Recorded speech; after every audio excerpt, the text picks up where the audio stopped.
Good morning this evening. Good morning this afternoon. Magandang umaga sa inyong lahat na naman. At nandito tayong pag-uusapan ang ating utos, Commandment number 9. Invest and diversify.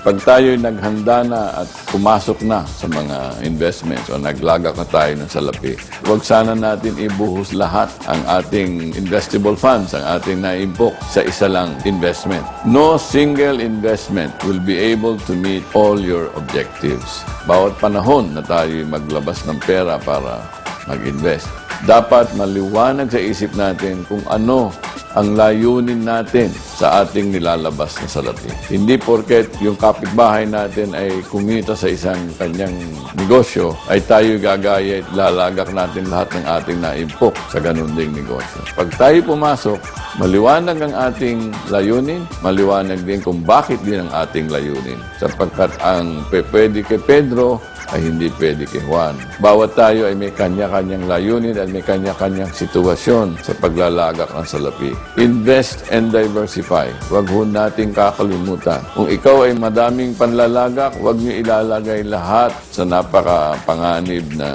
investment porque mataas ang kita. Balansin niyo yan. Maaring 20% sa lupa or 5% sa lupa, maaaring ilagay nyo 10% sa stocks o sa negosyong mataas ang panganib. Huwag kayo lalampas siguro ng mga 5 to 10% dyan. Pero kung kayo retirado na, ni 0%, huwag kayo papasok sa panganib dahil wala na kayong kakayahan. Sa madaling salita, invest and diversify. Alamin mo ang kalagayan mo bago ka maglagak ng salapi. Alamin mo ang layunin.